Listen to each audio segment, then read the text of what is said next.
E aí, pessoal, tudo certo? Bora para nossa análise estratégica da Loteca Concurso 1235. O foco hoje, aqueles 7 jogos internacionais que podem definir tudo. A gente vai usar os dados, a estatística pura para montar a melhor estratégia possível. Então, sem enrolação, vamos direto ao que interessa. E ó, a gente já começa com um número que para mim é o mais importante de todos. Se liga só nisso aqui, 99,29%. Sabe o que é isso? É a chance de que pelo menos um dos 7 favoritos, umzinho só, não ganhe o seu jogo. É praticamente garantido que uma zebra vai passear por aí. Então, o que isso quer dizer na prática, né? É bem simples, na verdade. Aquela ideia de sair marcando coluna 1 em todos os favoritos é a maior furada. Estatisticamente, é uma aposta quase impossível de dar certo. A chance de todos eles ganharem é, menor que 1%. Beleza. Então, a nossa regra de ouro aqui é essa. A gente tem que partir do princípio que uma zebra vai acontecer. Ponto. A questão não é tentar ser o gênio que adivinha qual vai ser, mas sim se proteger de forma inteligente para quando ela aparecer. E como a gente faz isso? Bom, vamos começar construindo a base, com jogos mais seguros. Isso aí. Para começar bem, a gente precisa de uma base sólida no nosso bilhete, né? Aqueles jogos que dão um pouco mais de tranquilidade. Então, a nossa primeira missão é identificar os 2 favoritos mais fortes, aqueles com a maior chance de vitória. E o nosso grande pilar de segurança, sem dúvida nenhuma, é o jogo 6, lá na Itália, Inter de Milão contra o Genoa. Olha, a Inter é de longe o time mais confiável dessa rodada toda.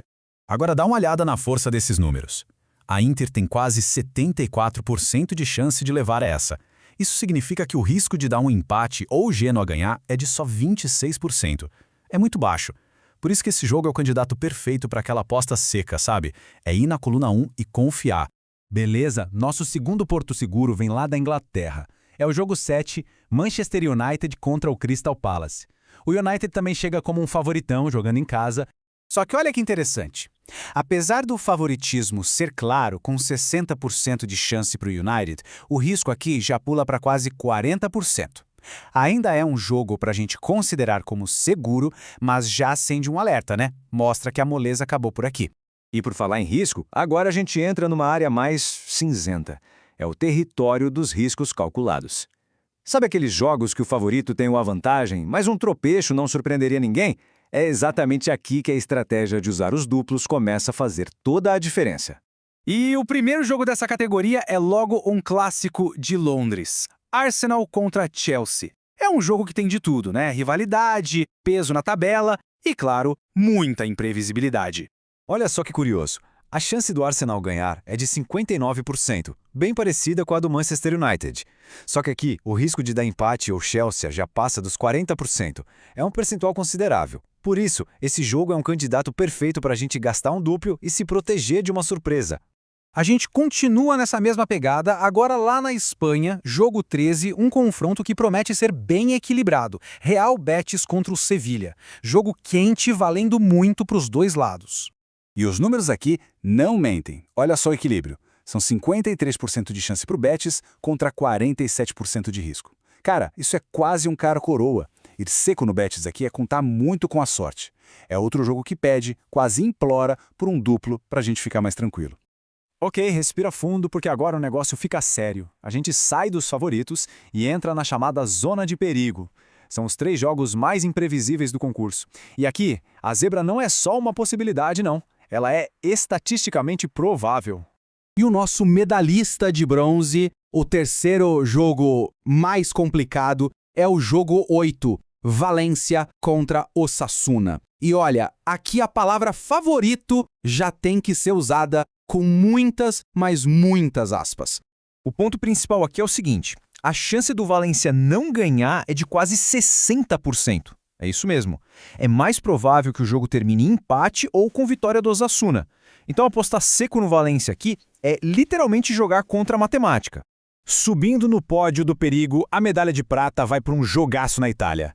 Jogo 14, Roma e Juventus. Um clássico que é uma briga direta por vaga na Champions. Ou seja, tensão no ar. E se você achou o jogo anterior complicado, se liga nesses números. A Roma, mesmo em casa, tem só 36% de chance de vitória. O risco de dar empate ou Juventus é de quase 64%. É um potencial de surpresa gigantesco. Jogo perigosíssimo. E finalmente, chegamos ao topo do pódio. A medalha de ouro de jogo mais arriscado do concurso vai para o jogo 12, Torino contra Lazio. Esse aqui, pessoal, é o verdadeiro campo minado da rodada. Olha só que loucura. O Torino é o favorito com a menor chance de vitória de todos, só 34,5%. Isso significa que o risco de dar empate ou Lazio é de mais de 65%. E como se não bastasse, o time está em crise, acabou de mandar o técnico embora. É a tempestade perfeita. É o jogo que grita por um triplo, se o bolso o permitir. Ufa! Passamos por todos os jogos, do mais seguro ao mais perigoso. Agora, vamos juntar todas essas peças e montar o nosso plano de batalha, uma estratégia final que faz sentido com tudo que a gente viu até aqui. Então, o resumo da nossa estratégia fica mais ou menos assim. Primeiro, as apostas secas, nossas bases, ficam com a Inter de Milão e, com um pezinho atrás, o Manchester United. Segundo, os duplos entram em cena para nos proteger nos jogos de risco calculado, que são os do Arsenal e do Helbets. E terceiro, o investimento mais pesado, seja com mais duplos ou até um triplo, a gente direciona para aquela zona de perigo, que são os jogos do Torino, da Roma e do Valência. É isso aí, tá tudo na mesa, uma análise completa, jogo a jogo, mostrando onde os números indicam as melhores oportunidades e também onde estão as maiores armadilhas. O plano de jogo baseado nas probabilidades está traçado. Agora a pergunta que fica é, com todos esses dados na mão, qual vai ser sua jogada? A decisão final, claro, é sempre pessoal. Boa sorte para todo mundo!